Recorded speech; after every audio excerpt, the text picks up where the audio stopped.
Muito obrigada, senhor presidente, deputado Valdec Carneiro.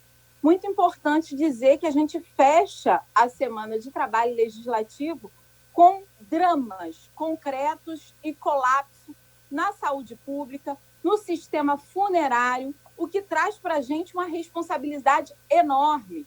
A gente teve hoje uma audiência pública com o secretário de Saúde, o secretário Edmar Santos, que foi importante justamente para não só ele apresentar os dados absurdos e as previsões catastróficas que nós temos para o estado do Rio de Janeiro, ele apontando, inclusive, a possibilidade aí dos nossos dados, em termos de Brasil, superarem as cifras dolorosas que tiveram na Itália, na Espanha e nos Estados Unidos diante do coronavírus. Então, senhor presidente, a gente vai, essa semana, corroborar também todo o processo de persistência de aglomerações. Ou seja, temos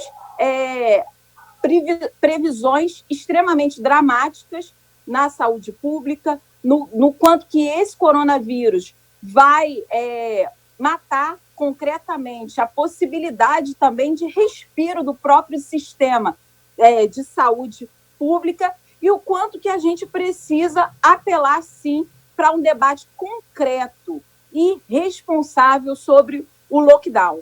A gente precisa, de fato, já conversar como essa possibilidade como uma realidade. Não é possível, senhor presidente, a gente ver, por exemplo, o Bolsonaro se comportando da maneira que se comporta, quando a gente passa a cifra extremamente desumana de mais de 5 mil pessoas mortas, pessoas que têm história, que têm família, que têm memória, pessoas mortas no Brasil, o presidente da República diz, e daí, lamento, o que vocês querem que eu faça? Olha, é de uma irresponsabilidade, de uma desumanidade. E ele toca naquilo que a gente sempre tem denunciado aqui, senhor presidente, que é basicamente a necropolítica colocada. Aquele que, se não mata, deixa as pessoas morrerem. E isso é muito grave quando a gente viu a Zambelli, por exemplo, falando que em Manaus tinha sepultamentos que eram com caixões sem os corpos das pessoas e há uma corrida das pessoas, de familiares que perderam seus entes queridos aos cemitérios para abrir as covas, para abrir os caixões diante de uma fala de uma bolsonarista irresponsável, que denuncia uma fake news, que coloca todo um debate nesse momento de segurança sanitária, de segurança na saúde, ela fazia as pessoas correrem até os cemitérios de Manaus para as pessoas verem se conseguiram, de fato, enterrar ou não seus entes queridos.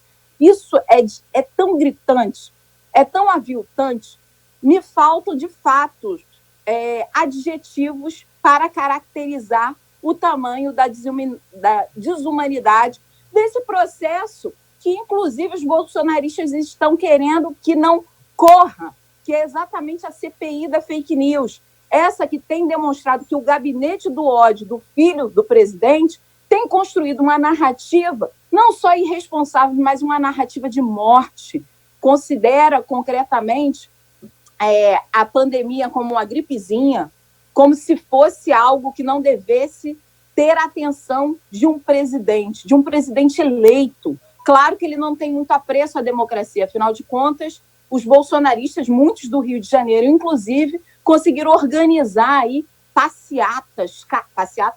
carreatas, porque no fundo do seu privilégio também utilizam carros para fazer com que a população saia às ruas. E não obstante disso tudo, a gente viu que muito bem apoiados por milicianos. E é importante a gente falar sobre isso, que trazem, chantageiam populações inteiras, e teve carreatas na zona oeste da cidade, inclusive ordenando a reabertura dos comércios, justamente para poder ter ali o seu achar pago, né? Para ter a possibilidade de extorquir esses comerciantes da zona oeste. Enfim, a gente vê uma situação completamente abissal.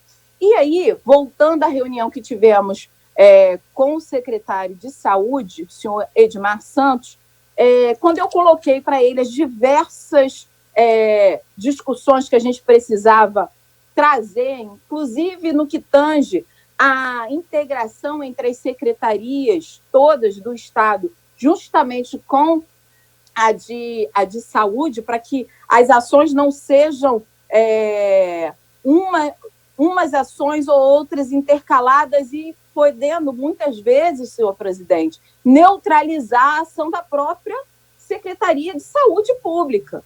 O senhor Edmar me disse que ele não era um super secretário. Eu fiquei abismada com essa fala, apesar de ter tido um tom respeitoso, mas nesse momento de super pandemia, nesse momento de super responsabilidade do poder público, aquele e aquela que tocam a política de saúde são super responsáveis pelas vidas das pessoas. E isso é importante. O secretário ele precisa assumir esse lugar de super responsável. Então, se tem qualquer outra secretaria, qualquer outra empresa pública que impede que o seu trabalho de salvar vidas possa ser concretizado, este secretário não só tem que ser um super secretário que denuncie essa situação, mas que se coloque à frente da defesa da vida, inclusive mostrando a contradição que é em ele próprio pedir que as pessoas lavem as mãos e as pessoas na favela da periferia não ter sequer água para beber. A gente está falando de uma empresa, SEDAI, que a gente viu o quanto que o Witzel está se apressando para mercantilizar a água no Rio de Janeiro. Mercantilizar a água porque, ainda que haja uma rusga ególatra, a gente precisa dizer que tipo de rusga é essa que o Witzel tem com o Bolsonaro. É uma briga de egos, concretamente. Ainda que haja essa briga de egos entre o Witzel e o Bolsonaro, que é gravíssimo, porque agora não é hora de briga de egos. Agora é hora do governador ter responsabilidade de conseguir recursos federais para salvar o Rio de Janeiro.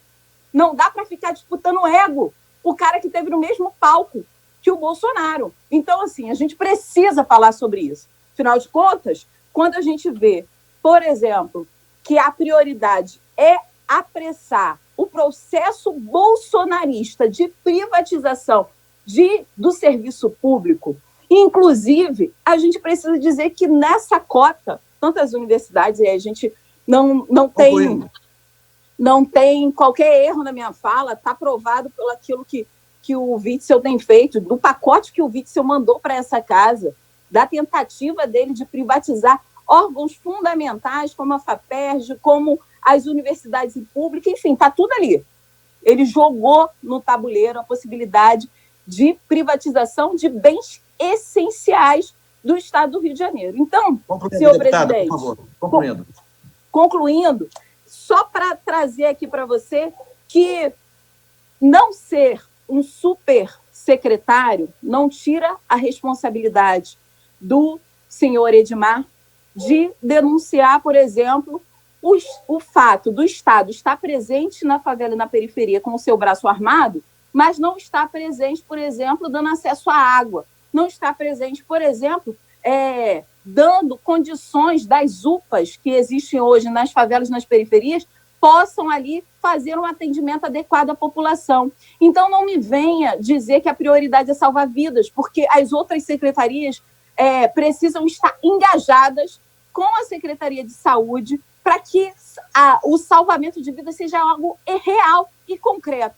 e não esteja somente no discurso. Muito obrigada, senhor presidente.